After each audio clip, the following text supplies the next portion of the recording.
Hello. Hi. Hi everyone, Lisa's back. Hi. We are doing a very exciting video because it involves all of the products that you've probably already got in your makeup kit that you don't know what to do with. We thought we'd give everything a dusting off. Yeah. And Lisa's going to show us how to use some sort of more interesting things that you might not have a clue how to work with. Yeah. And I'm excited about this because I love insider tips. Yeah. I miss them actually. I miss being on shoots. Do you? Yeah, because that's what started a model recommends in the first place, was being yeah. on shoots and then sort of just absorbing information from makeup artists. And you always pick up something, tricks. don't you? It's amazing what you... And everybody's different. Every makeup artist is different. Yeah. Sorry. No, it's okay. Say what you were going to say before I interrupted you. No, I no idea. Forgotten. I've just prepped my lips because we're going to do eyes and lips, aren't we? I've just... Oh, in fact... Before this video, we did my skin. Yeah. We did the glow job. The glow job, yeah. And this, I have no foundation on.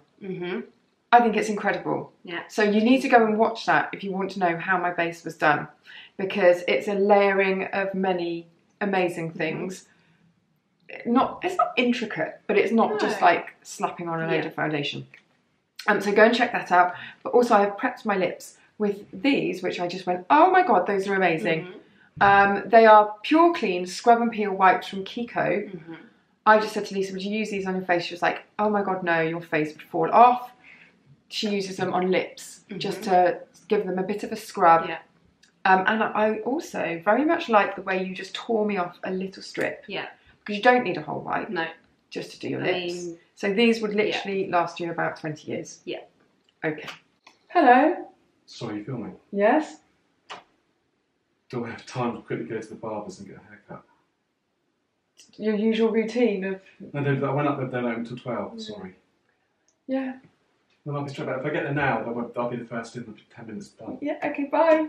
Okay, what are we going to start with, eyes or lips? So I think let's start with eyes, because if we start with lips, they're just going to end up everywhere. So, everyone has a pencil at home. These we were just discussing are our personal favourites. That is the only eyeliner I use. Yeah. And this is yours. This is mine. We're kindred spirits, kindred makeup spirits. What are you going to do with it? Well, I'm going to do a smoky eye in a flash. Okay. Yeah. So, you know... No eyeshadow needed. No eyeshadow needed. It takes minutes to do. So what we're going to do is draw a line, not a perfect line, at the lash line, and go slightly higher in the outer corner. So it's all a bit messy. Oh. And then, this is like a pencil, that's not the brush I thought it was, but it's fine. Pencil brush, where you can just rub it out now. So you're smudging that line to create an instant smoky eye. And what's great about this eyeliner is that it really sets. So you've gone, just let me look in this little mirror here. You've gone across and then slightly and then slightly up. Okay. Yeah.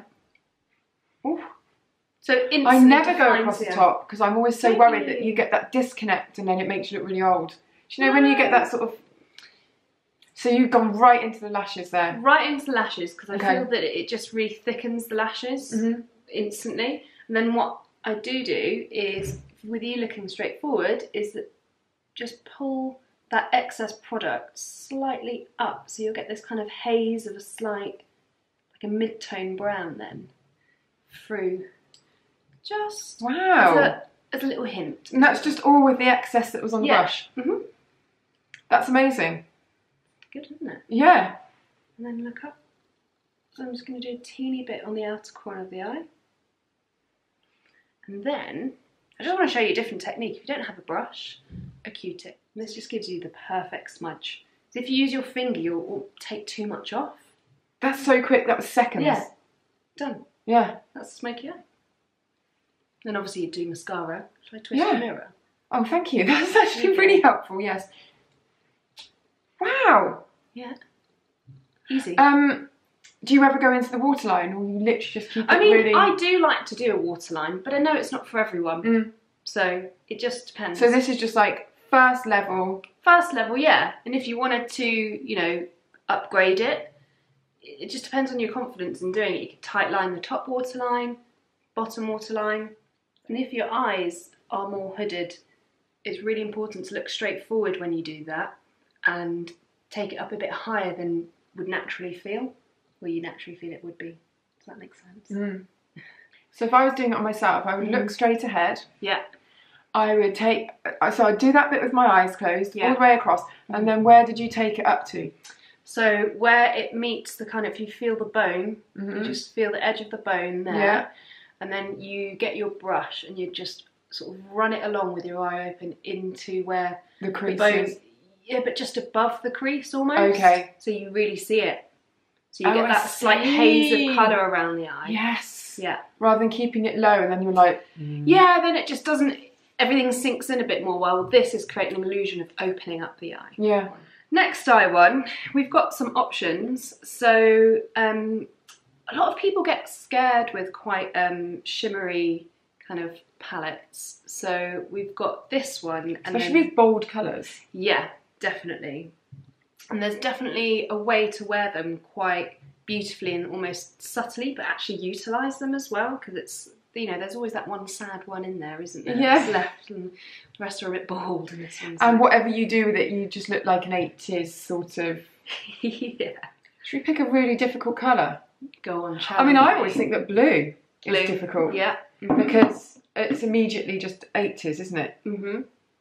What would you do with that? You hate me right now, don't you? I'm going to poke Ruth's eye out with this brush. Because if it was any of the other colours, it's actually relatively straightforward. So, with this, what I like to do is wear it along the lash line as like a liner, almost. So I'm going to take that smaller brush again, and I am just going to take it along the lash line. So I'm almost doing like a patting motion. And because you've got the warmth of that, I think like if you have blue eyes like Ruth, using that warmth underneath is going to really allow the colour just to look not as heavy and harsh on the eye. Oh. So it's just, you know, a nod and a hint, but not too Makes difference crazy. Yeah. And it's one of those things that I don't think would be obvious until you are up close. And I think with this, the texture of this, you definitely want something underneath to almost grab it, because it does look like it might not, or use a finger, because it looks like that sort of texture consistency. Let me just put a finger in. Yeah, on fingers it goes on, don't know if you can really see, it really picks up. So on a naked brush, it's not so it great. might not, yeah. So having something underneath, should we just blob a bit on? Oh yeah, look at that. That's just intensified. I was very brave going in for this when I just literally opened the palette in front of you. Yeah. I was like, use that blue. Go on then. I'm like, all right. Kind of is an odd one, isn't it? Because it almost separates that shadow. Yeah, it's quite bitty, the textures in it. Yeah, what's that about? It almost looks like it's had a gloss put over it. Yeah. I don't know whether I'm a huge fan of this texture. I don't know about that. I mean, the rest of them, which are a bit matte, I think these are just quite tricky to use. I think the secret to using them is having something underneath. Smooth. Yeah. Yeah, you need to have something underneath them. So if you want the blue to be really intense, either whack a blue liner or a black one for a really dense smoky eye. I like that you just pick up a little hint of it though as you turn your face. Yeah, it's quite nice for like cool. party season. Yeah. It's brave. In a way it's really non-brave, isn't it? It's like, how you use this is really secretly so that no one really sees it, because otherwise this will look shit. It's really posh and marvs. Jolly good. Jolly good show. Pip pip. Gorgeous. I just fill people in because they won't have seen that happening. That we used the Guerlain Maxi Lash. It's a really old favourite of mine, you know. And I only dug it back out again recently. And it's still going strong. This one's probably about 1.5 years old. It's perfect. It's a really nice brush. I think it's bollocks about having to throw them away. I know people will be up in arms, the germs, the bacteria. I've never got anything bad off my... I've got things that are like 8 years old. Yeah, I think, yeah, it just depends, doesn't it? What it is. Yeah. But for you it's different because you're using lots of different Yeah, people. of course, yeah. And all their germs going back into your kit. You're like, no, Ruth, I do change everything every 6 weeks. You promise. Lips. Lips. I've gone for this palette because there's the MAC So Shod lipstick in there, which is a lovely, it's quite a rusty colour, so it does look sometimes a bit strange in the actual pot itself, but it's not as harsh as a really red or a pink, no, blue based or a pink based red. Right, basically. okay. So it's just a little bit softer. Is that what you want to try? Yeah. Okay. I would never pick out that colour. Really? Why? Never in a million years. I go for really just like bright reds, orangey reds if I'm going to do that. Red lip. Yeah. Otherwise like a pinky nude. Really? I'm so boring. Yeah. Same lipstick colours. Yeah, but I think everyone's the same. I'm the same. Like I own about 50 of the same range of a shade. Do you know what I mean? That's what we all do. So because these are decanted, I am using a brush. I think brushes can be quite underrated for getting a lip on. I mean, I'm quite lazy when it comes to my own makeup, and I will just get a bullet, shove it on, and then perfect. But I think that's what most people do. But what I like about this brush is that it has a slightly curved edge to it.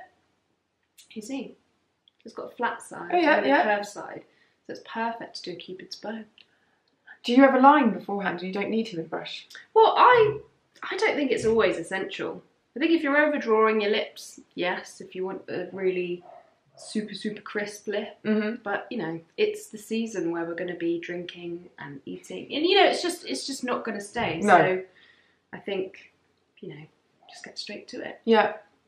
I'm using the curved side in the centre of the lip and almost drawing like, I guess, the top of a heart in a way. What do you think about overlining? I think if your makeup artists hate.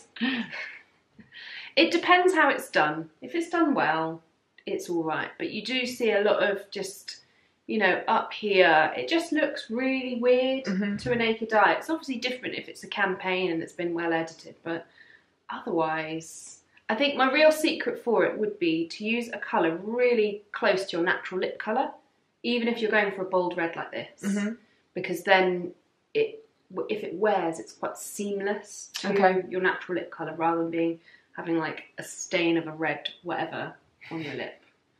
And then I use the flatter edge to kind of pull. So it's almost like 3 stages. And because you're using a brush, you can get precision quite easily from the tip. And so what I'm looking for in the lip edge is, if I see any kinks or anything, I'll just brush over like a couple of millimetres just to kind of smooth everything out.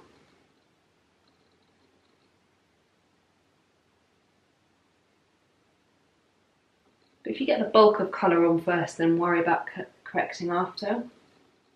But I don't want this to be a really hard, serious kind of 80s lip, if that makes sense. Yeah. It's kind of a bit softer. Yeah, it's lovely. And then what I want to do is just soften the edge a bit more by just getting a Q-tip and running it over the edge. That's mad. I would never... Hold on, which colour have you used? That one. See, I would definitely have thought it was that one. Yeah. I would never pick that I know, out that's from the what I lineup. mean. It just looks a bit more dull than it actually comes out. Yeah, it's amazing. Yeah. Smudge the lips. So it's not totally perfect, so it is great and easily wearable, basically. It doesn't matter if it's... just softens it. I think having the real bulk of colour right in the centre. So then all you need to do when you're out is just renew the centre. Yeah. So the colour you'd never expect to wear, the weird eyeshadow, and what to do with your eyeliner to give it a new lease of life. Yeah. Great. Done. Christmas sorted. I know, exactly. Yeah. I think I need you here every day. Go through all my makeup and find all the obscure things.